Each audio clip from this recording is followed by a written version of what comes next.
Now can everyone hear me? Yes. Okay, I have no idea what I did, but I'm glad it's resolved. So everyone can see my PowerPoint slide? Yes.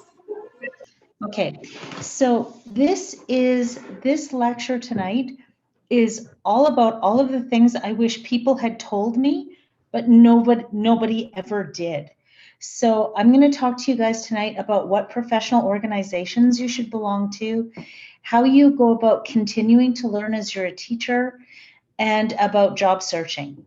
So at any point, if you guys have questions, jump in and ask them, because this is one of the things that everybody should be telling you about in university, but at least nobody ever told me.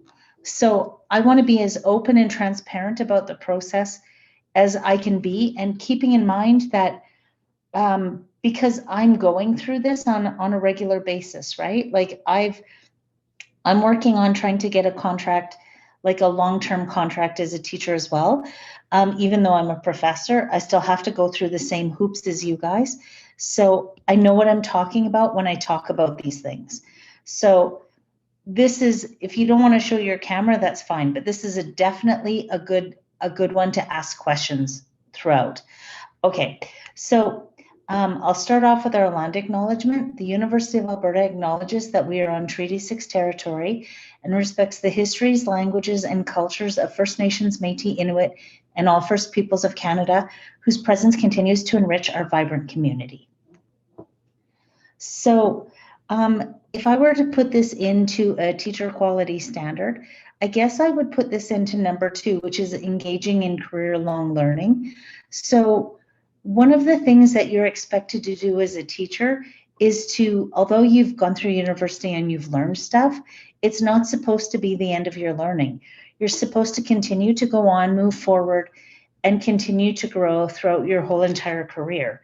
So some of the things that we're talking about here actually meet that. And so one of the things that will happen when you get your teaching job is that somebody will say to you, you have to come up with a professional growth plan.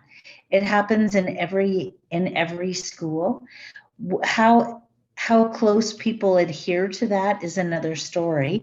But I've never been in a school where you don't have to have a growth plan. I've been in schools where people might not check that you've actually done the things that you've said you're going to do. But I've never seen anybody not ask for it. So some of the things that we have here are, collaborating with other teachers to build collective expertise, seeking out feedback to enhance your teaching project, building capacity to support student success. So all of these kinds of things that are things that you can do. And the things that we'll talk about tonight are things that you can write into that professional growth plan. So hopefully that's interesting for you. So the first thing that we're going to talk about are important organizations that you need to belong to if you are a language teacher. Another thing that you need to know is some paperwork about how you would go about getting a job. This is something that nobody told me, and I was working in the field for a couple of years before I finally figured out what all of this meant. And some important ways to search for jobs. So I've got some tips for you to search both locally and internationally. So hopefully this is exciting. So the first thing that I'm going to talk to you about is the English as a Second Language Council at the ATA. So when you get membership with the Alberta Teachers Association, you have to pay your fees, and then you are allowed to join specialist councils. Okay, anybody can join any specialist council. You don't have to be teaching that subject. So you could join, for instance, the science council for the ATA. You could join the ESL council. You could join the Second Languages and Intercultural Council. So you go online and you find the website, and then you just register yourself and you automatically become a member. Some councils are better than others. ESLC's is an active one, and the second languages and intercultural one is a good one too. They have a conference that goes on the second language and intercultural one has a conference every year that you get to go to, and usually you get some free stuff for it. One of the things that they gave away last year for going to that full day council meeting was they gave you a free membership to an organization called Consult, which is an organization that's coming up later in this presentation. So you don't have to pay your membership if you're a member of the Second Languages and Intercultural Council, SLIC. But ESLC is also a good one. I'm not personally a member of ESLC because I'm a member of SLIC, so I couldn't tell you all of the details, but I know that ESLC is very active. As soon as possible, you should register yourself for an ATA council. As a student, if you're a member of the Students' Union, I think you get to register for free. And the ESL or the specialist councils, they have perks that go along with them. So just by being a member, you get some fun stuff. You get publications or you get workshops or great stuff. So there's the link for you to find out about ESLC. Okay. The second one is TESOL Canada. So I'm just curious, have any of you guys heard of TESOL Canada? Yes. Okay, so if you are going to be an ESL teacher for adults, there's an organization that governs that. So as of right now, you guys could all be ESL teachers of adults. The thing is, somebody has to give you a job, but you don't necessarily have to have a teaching license to do that. You have to have somebody who's willing to hire you. However, TESOL Canada also has a teaching license for adults. So you can get your teaching license and you can belong to this organization. They also are a really good organization to belong to. I can't remember what the fees are. I don't think they're that large, but they have a national conference every year, or I think it's every year and a half. And it'll go 1 year, it will go Western, 1 year Central, 1 year Eastern, and then it travels back and forth. I think this year it's in British Columbia. I can't remember. They have a really good journal that you can read. And it's free, but I think they'll send you, or at least a year or a while ago, they would send you a paper copy if you were a member. And on this website, they'll also list about different jobs. Like sometimes people will contact them for jobs, and there's jobs for adult ESL teaching. So TESOL Canada is a really great organization to belong to. They have regional kind of divisions under TESOL Canada, and the one in Alberta is called ATESOL, and they also have a conference that will happen annually. 1 year it's in Calgary, 1 year it's in Edmonton. I'm not sure which one it's in this year. I've presented at ATESOL before. Well, I've also presented at TESOL Canada, but it's, like I said, it's a great organization to belong to. And having that designation of an adult ESL teaching license is really helpful. So it might be something you want to consider pursuing, especially if you want to teach overseas. Okay, the Second Languages and Intercultural Council. This is, like I told you, a specialist council for the ATA. There is a nominal fee generally if you want to join more than one specialist council. So it might be, I think it's usually around $25 or something, and you can belong to as many as you like. There's always professional literature, but you have to be a member to get stuff from Slick. And yeah, the ATA councils are really helpful to be a part of. And if you are a young teacher, sorry, there's my dryer. If you're a young teacher, I highly recommend you join them and you go to the networking events, because there's usually two kind of main groups of people who go to them. The first group is usually the diehards in the field. So like in Edmonton Public, the person who really loves ESL or second languages will belong to this council. The really strong people in Calgary will belong to that council. And so it's a good way to connect with those people who have pull, because sometimes they will phone up and they will say, Michelle, do you know somebody who's a really good Ukrainian teacher? I'm desperate for a Ukrainian teacher. Do you know somebody who's a really good ESL teacher? And so if you don't have a certain kind of contract, or you have like short little teaching contracts, they're the people to know, because those are going to be the people who get you jobs. So I highly recommend you belong to one of these councils, and that when they have meetings and networking events, you make sure that you go to those things. Okay. So the International and Heritage Languages Association and the Southern Alberta Heritage Languages Association, this organization, I am the coordinator of, I'm a coordinator of the one on top, the Edmonton one. Have I talked about this with you guys a lot? I think no. Just briefly, I think. Okay, well, this is one of my passions. So as you know, I'm an ESL teacher, but I'm also a very strong proponent of heritage language education.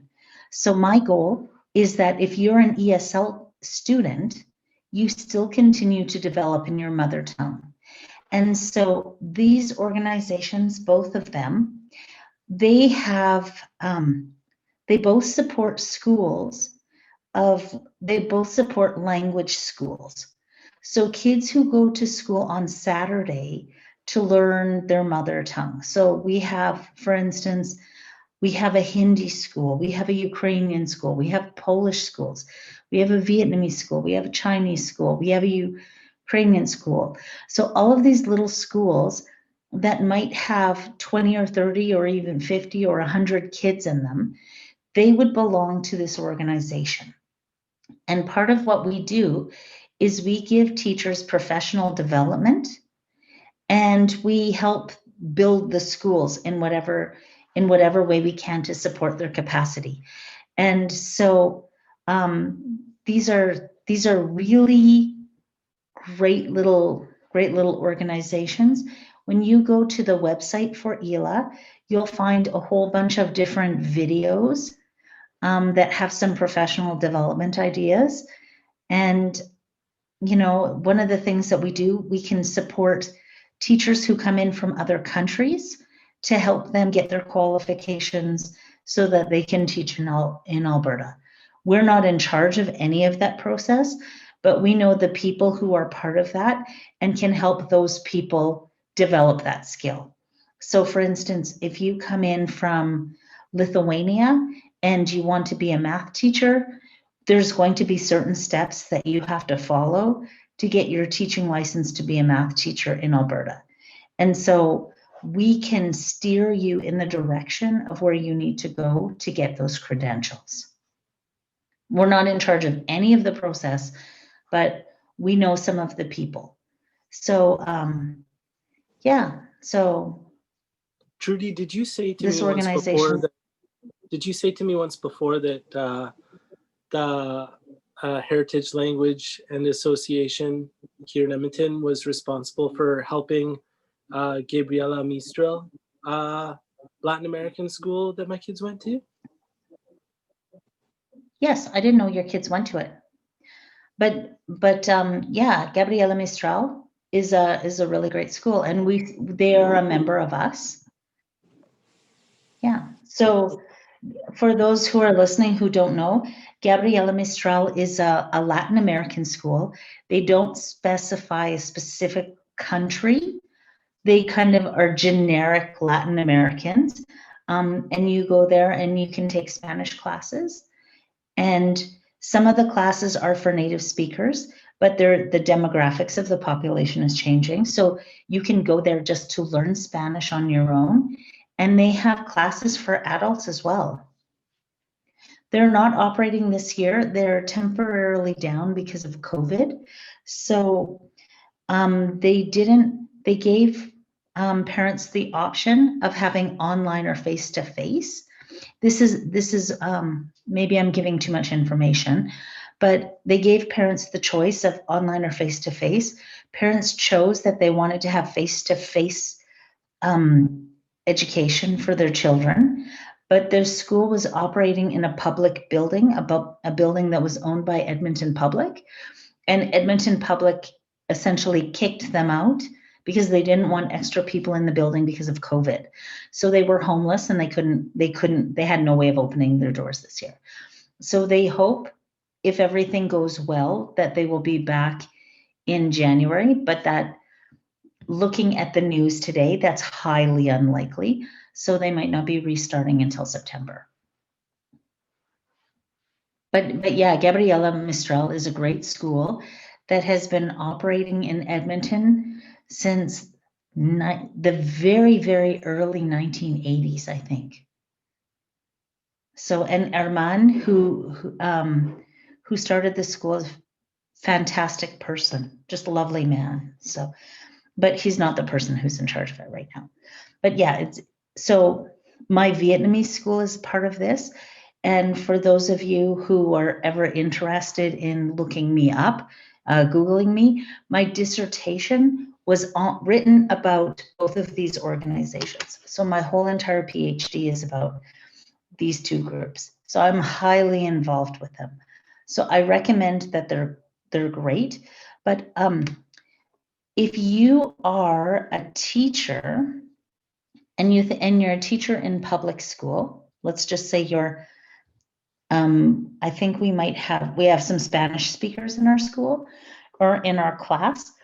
So the Spanish speakers who are in our class, if they belonged to this organization, but let's say they're teaching in a regular school, they might benefit from being part of one of these Saturday schools.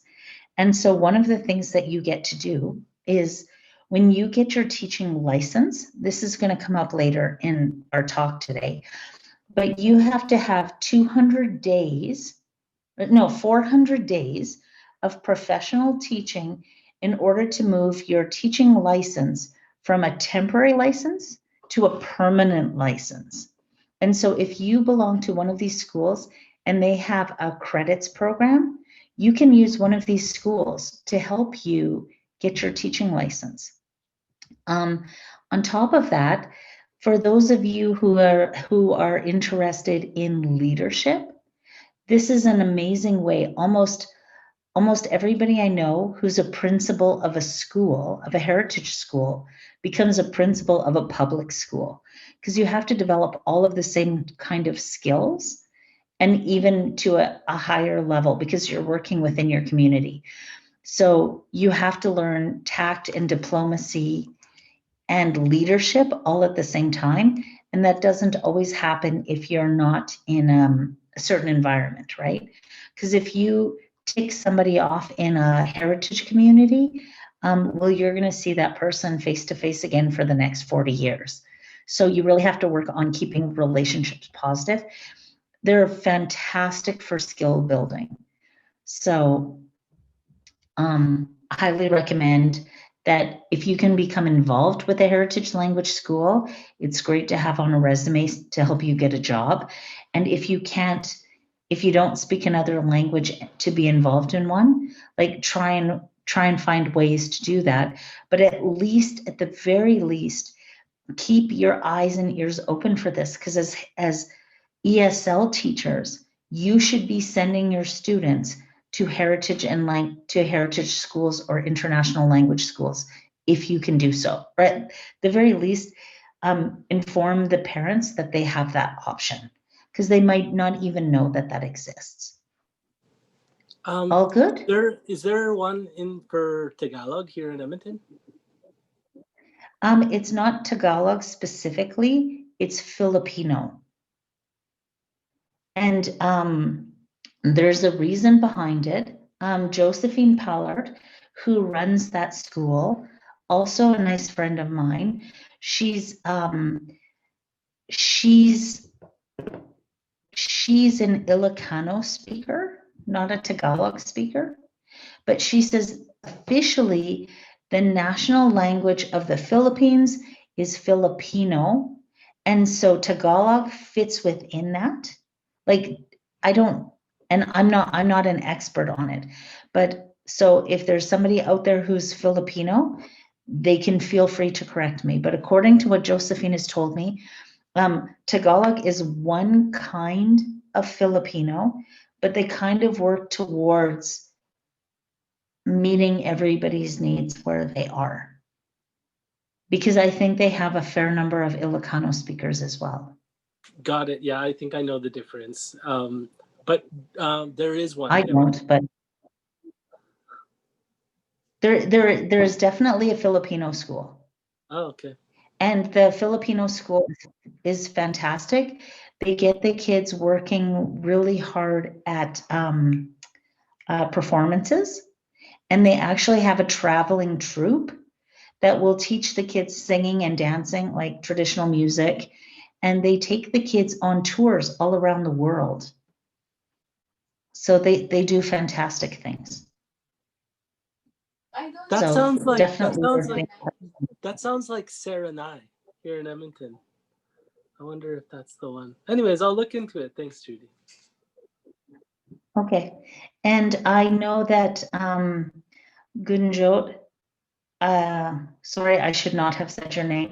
I know that there's one person in this school, in our class, who has a sibling who attends a heritage language school for their mother tongue in Millwoods.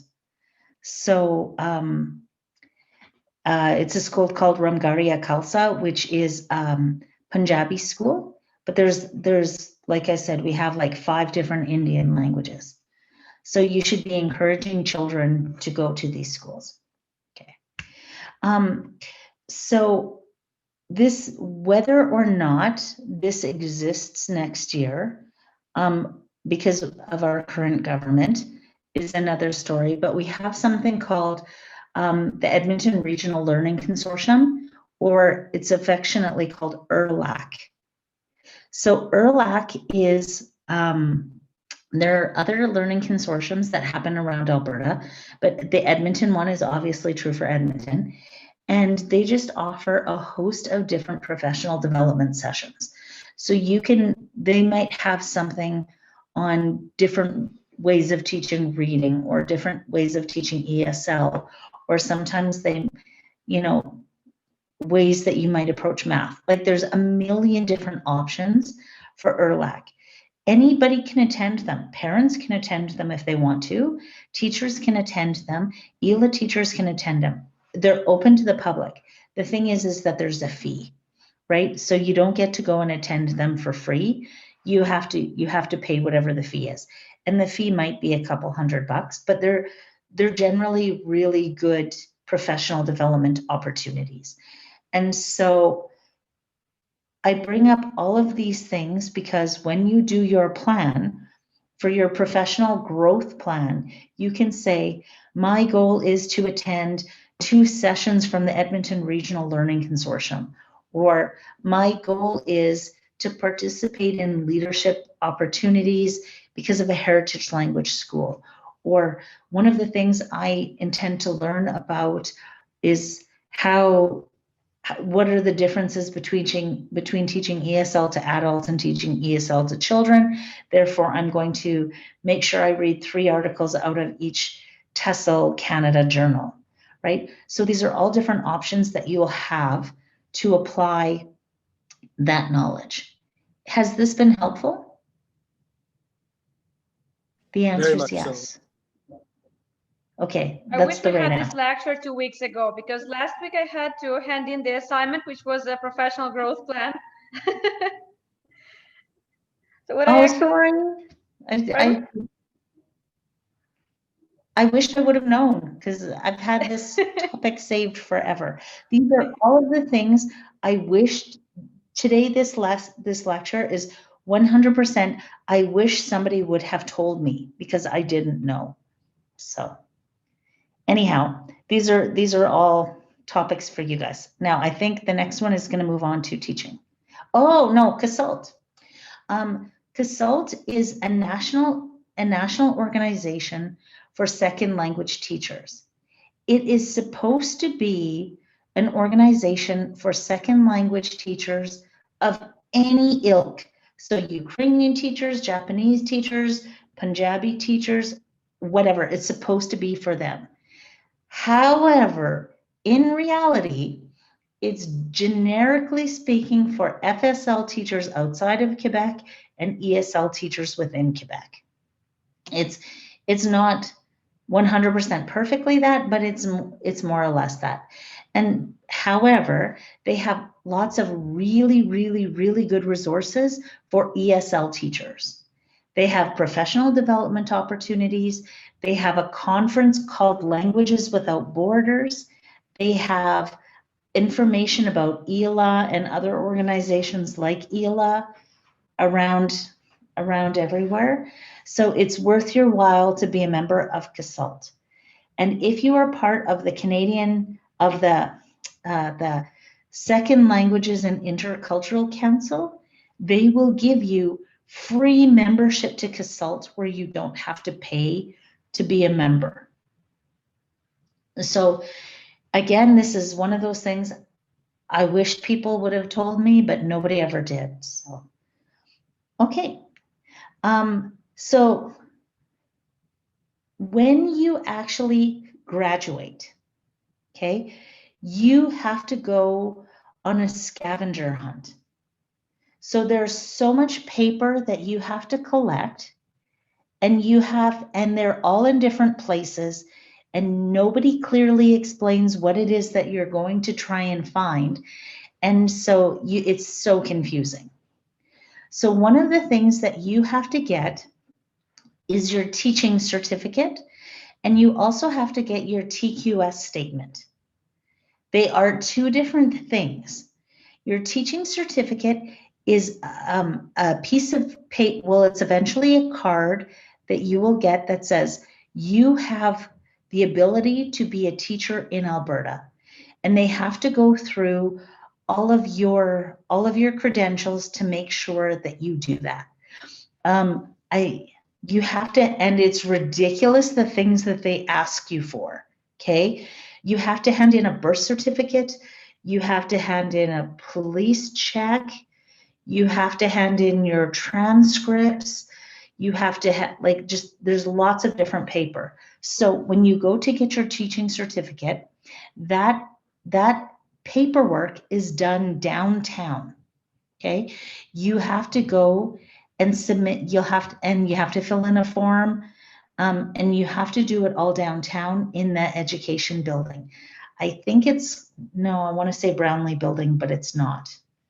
If you're on 109th Street, there's kind of a Starbucks on the corner, and there's also Kunitz Shoes.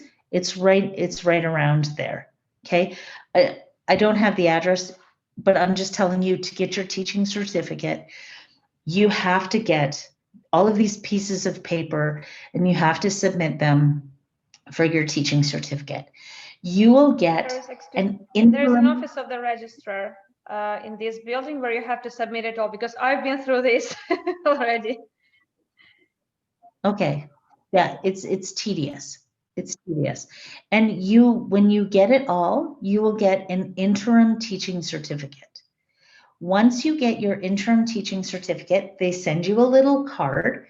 It comes in the mail, and you have to get 400 teaching days and approval from a school board in order to make your interim certificate permanent.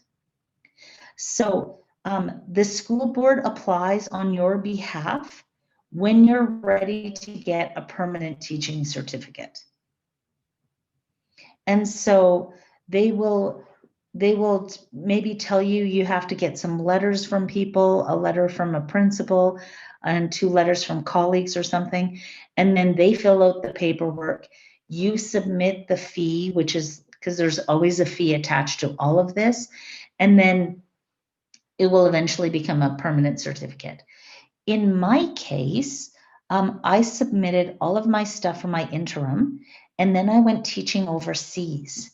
I was not allowed to apply for a permanent certificate while I was overseas because I was not in an Alberta credited school.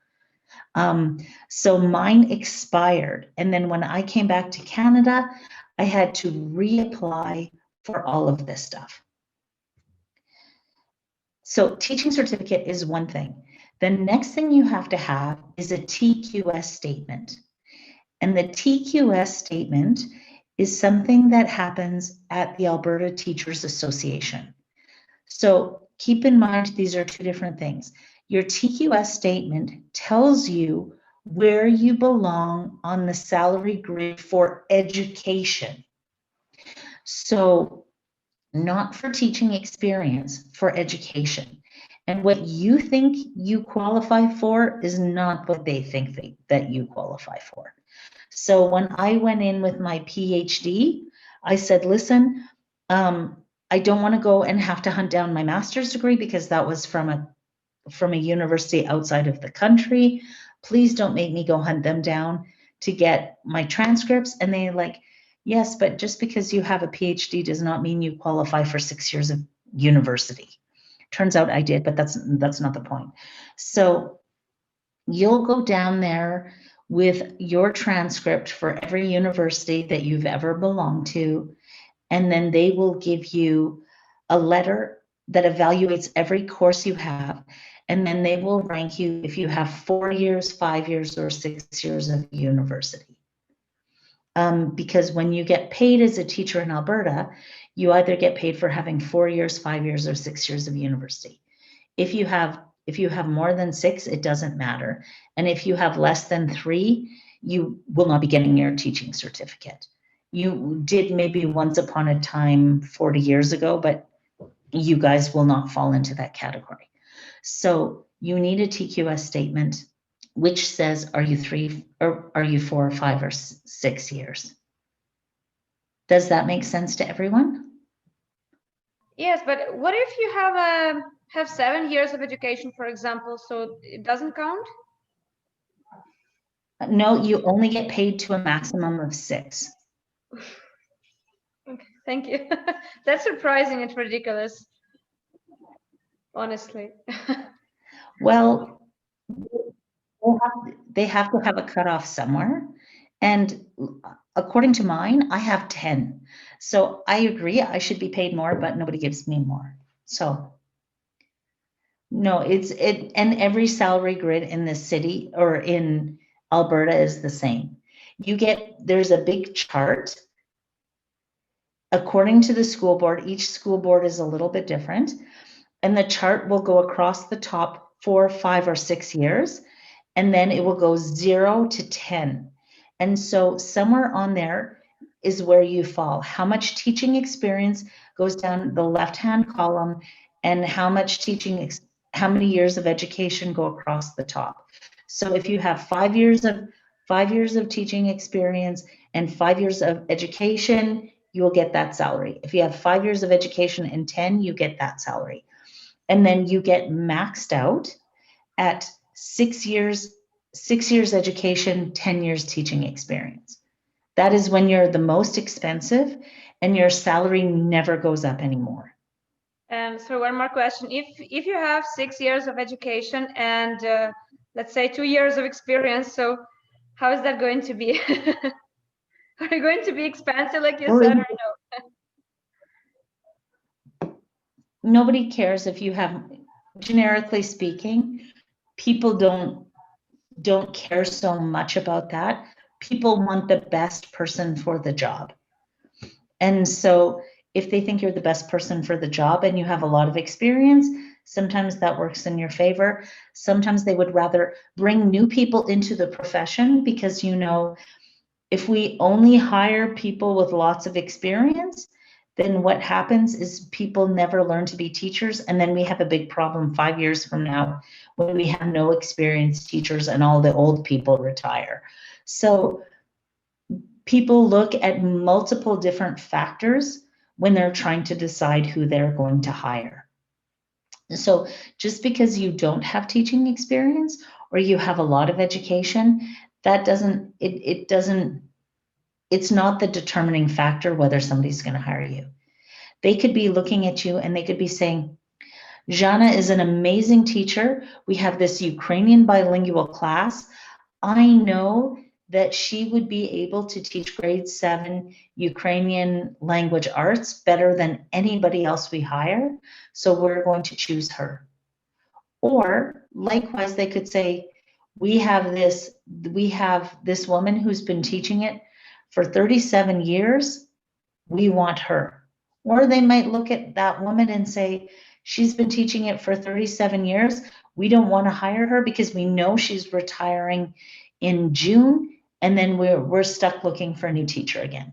So what you think they're thinking about when they're interviewing you and what they're actually thinking about, those things might not be connected to each other. So my point is don't be discouraged because there's a lot of people with experience, or because don't worry that they're only going to hire people who have 4 years of university and no teaching experience. Neither of those things is true. People are looking for multiple different things when they hire somebody. All good? Yes, thank you. Okay. So the first part for getting a job is to get your paperwork together. The second part, that this is what took me forever to figure out, okay, is there are 3 kinds of teaching contracts. So ultimately, everybody wants a permanent contract. In reality, it would be very nice if everybody started at a probationary contract, but some people have temporary contracts. So it took me a long time to figure out that the kind of contract you had was very different to your teaching license, because your teaching license is an interim and a permanent, and this is a temporary, a probationary, or a permanent. So your teaching license and your contract are 2 separate things. Technically, it is possible to get a permanent teaching contract before you even get your permanent teaching certificate. It's possible. It has happened before. It's not common, but it has happened. So this is what these contracts mean. So when you go for a job, you have all of your paperwork, you've submitted everything, you have your TQS statement, you have your teaching license, they've interviewed you, they've hired you, they like you. Now they come to offer you the job. They can offer you, they will start off by either offering you a temporary contract or a probationary contract. So a temporary contract is a short-term contract with no obligation to keep you after the contract is up. So they can say, I love Jana, I want her to work for us. We have a maternity leave position, so we need her to work for us from September until March. So it's usually a short-term contract. It could be anywhere from a couple of weeks to a full school year. But at the end of the temporary contract, it's too bad, so sad, the contract's up, it's over. It's not bad to have a temporary contract. A temporary contract is better than no job. Okay, so a temporary contract, it's not necessarily a bad thing. It's just ultimately not the thing you want. The next thing that they would offer you is a probationary contract. So that probationary contract usually lasts, but it changes in school boards. It could be a 1-year contract, or it could be a 2-year probationary contract. So a probationary contract means we have a spot in this school. We know this spot in this school is going to last for a long time. We would like to stick out and mark this territory for Gunjot. So no matter what happens, this job will belong to her. However, in that, you also have to go through a lot of hoops and whistles and jumping, right? Because they're going to, before they decide that they want you forever, they want to make sure that you're worth having. So they give you lots and lots and lots of stuff to do. You have to hand in all kinds of paperwork. You have to have formal evaluations of your teaching style. You have lots of eyes looking at you to make sure that you are good enough to stay in that school for a long time. It's quite difficult to get a probationary contract. Okay, but if you do, you're lucky, and that ultimately leads to the next kind of contract, which is a permanent contract. So if you have a permanent contract, you pretty much have a job as long as the school is there. You really have to work to get out of a permanent contract. However, it's been done where they've decided, they've sent principals in, I really don't like that person, I'm going to find a way to get rid of that person. But generically speaking, once you have a permanent contract, you're kind of set, right? As long as you don't do anything, radical to piss somebody off. So you're in that position for a long time. So again, from here, a permanent contract is not the same thing as a permanent teaching license. Those are two different things. In a contract, there's different ranks of contract. Ultimately, you want a permanent contract, but you don't always get it. A temporary contract is a short-term contract. A probationary contract will lead to a permanent contract. You cannot jump from a temporary contract to a permanent contract. It doesn't happen. You have to, if you get a temporary contract and then the school opens up and there becomes a probationary contract, it could lead into a permanent contract. But you can't jump from temporary to permanent. You have to go probationary to permanent. But you might be able to skip temporary if you're lucky. I never was, but some people are. So is that confusing? No, everything is clear. Okay. I have just a question about jobs aren't going to be flowing by the time probably a lot of us graduate, certainly not myself. So there's going to be a scarcity of probably probationary and permanent contracts, like within the next couple of years at least, right? But it sounds You like, never know. You never know. It sounds like, though, that the general theme is for new graduates to come out and just basically like you're looking for any permanent job. Is that right? Or is that not? It seems to me like it is. You're looking, when you graduate, you're looking for any job. So Right. you might have to be a substitute teacher. And if you become a substitute teacher or a supply teacher, that's not bad, because actually in many ways, being a substitute teacher or supply teacher is better than having a temporary contract. In some ways, because if you have a temporary contract, you are in one school, in one place, knowing one group of people. If you are a substitute teacher, you're in a new school every day. You're meeting tons of new people every day. And they might have that dream probationary contract for you because they meet you and they like you. So any of these kinds of jobs are okay.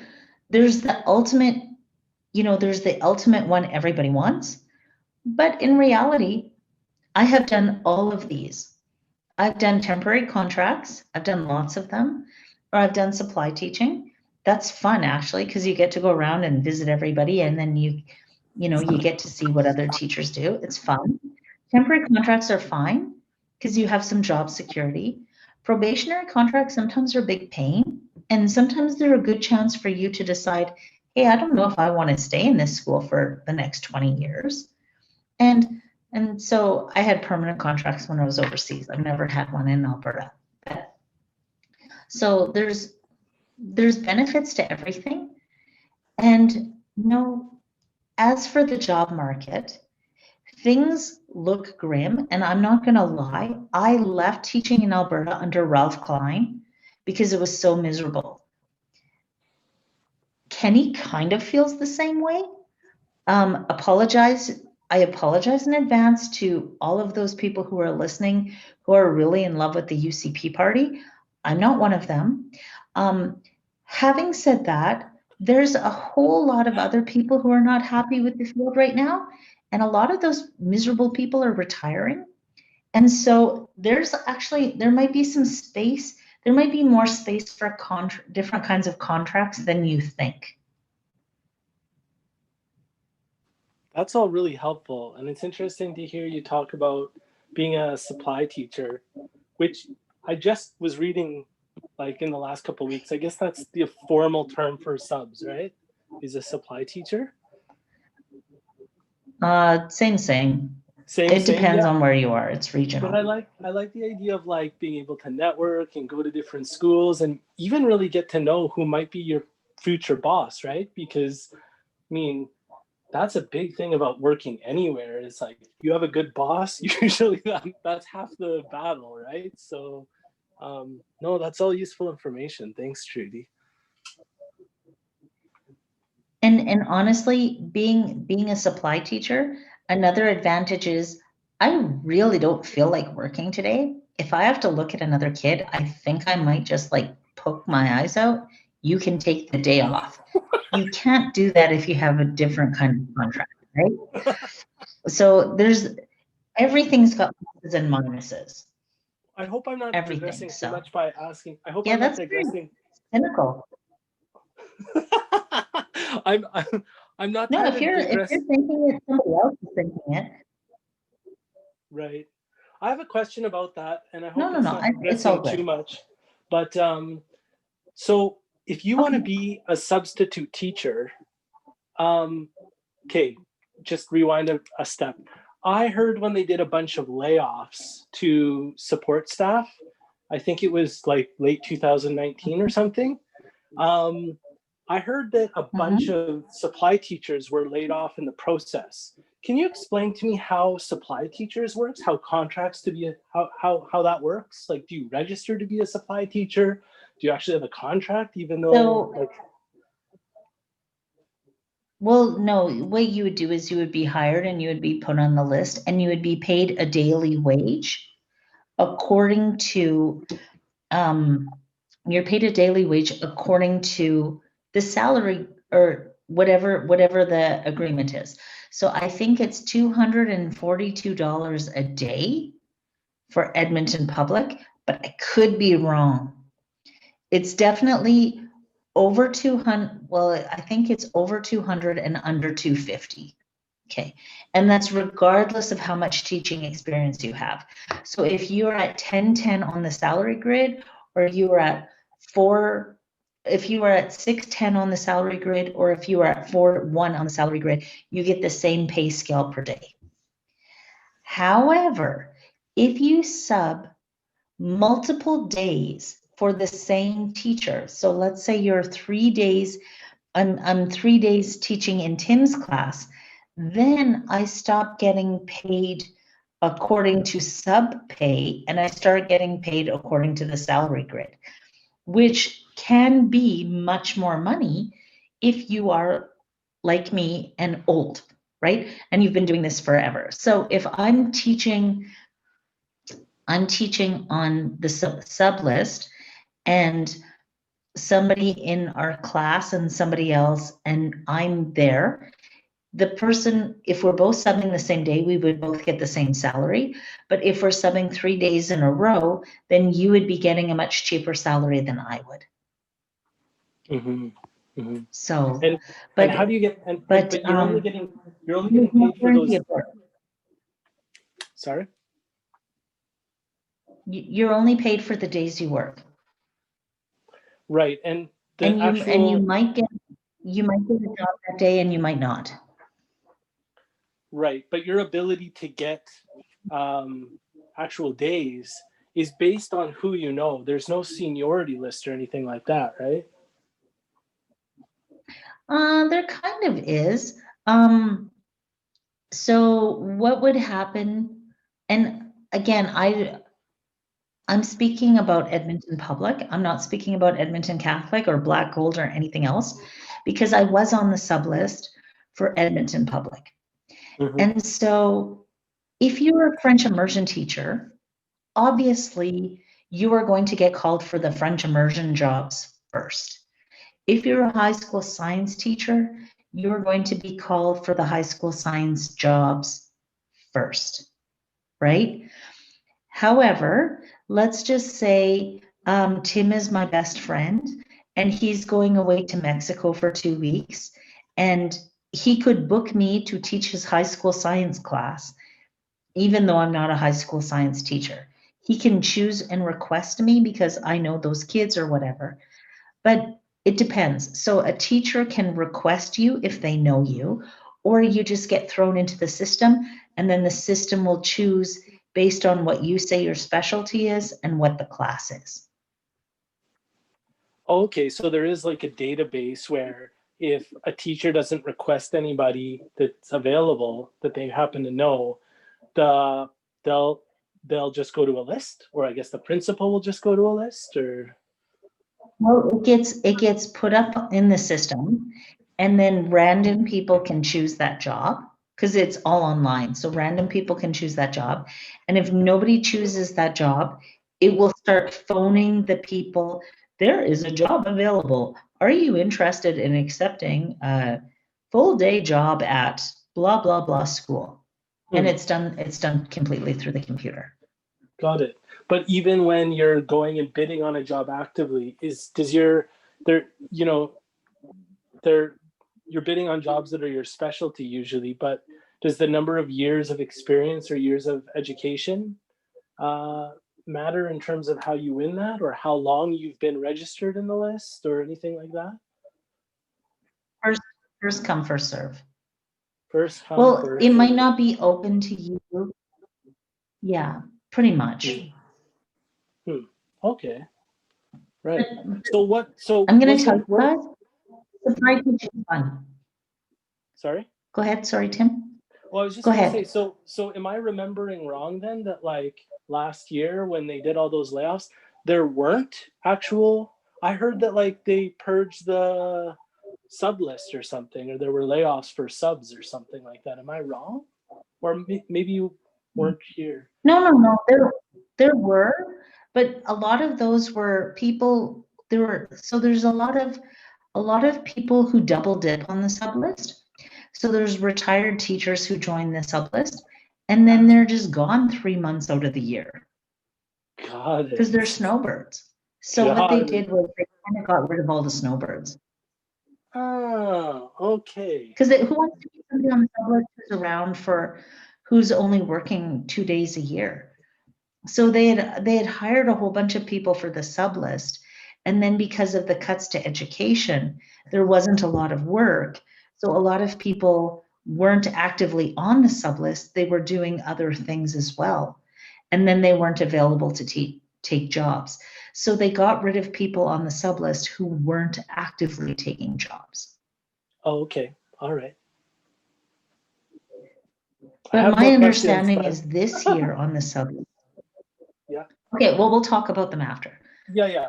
exactly. Yeah.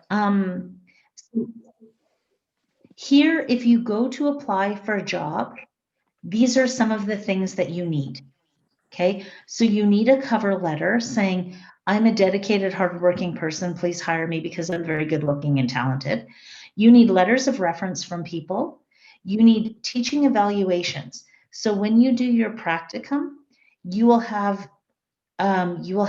your what do they call that? Mentor teacher. Your mentor teacher will be evaluating you. And so you have to submit that as well. You need your transcripts, your teaching certification, your teaching license, your teaching quality statement from the Alberta Teachers Association. You'll need that. You'll need your application forms. And if you're applying to a Catholic school, you'll need your reference from a priest. Okay, I'm guessing that for Islamic Academy, they would prefer that you have a letter from somehow from the mosque or something. So if you're applying to a special school, you would need that kind of special reference. So there's a lot of things to get together. And so keep in mind that you can't just apply for something in the next 15 minutes because it takes a lot of time to pull all of this stuff together. So things to consider before you're doing a job search, it's always a really great idea to have a teaching website. Okay, there's tons of them available, but if you have a nice website with all kinds of things on it, then you can write that. You can find more about how I teach on my teaching website and put it in there. And believe it or not, people will look at that. It's good to have a portfolio with work that you have done. I've been telling you all along, save this for your portfolio, save that for your portfolio. This is really helpful. Big hint, friends, please Google yourself. Because you need to know that they will do that to you, right? The first thing they're going to do, like they will Google you, and so make sure like you can control what people see about you on the web, right? So like your, I don't know, side business, selling illegal firearms, like try and make sure that that does not link to you, or whatever you don't want people to see. Make sure that it's not associated with your name. Volunteer if you can. And again, heritage language schools are great places to volunteer, Boys and Girls Club, all of those kinds of things. People will look at those opportunities to see that you're dedicated and hardworking and you have experience, and create a teaching resume that highlights your skills. So how to job hunt locally, and by locally I mean within Alberta. So there's kind of 3 main websites to look at, and 4 if you include TESOL Canada, which I don't think of because I don't think of adult jobs.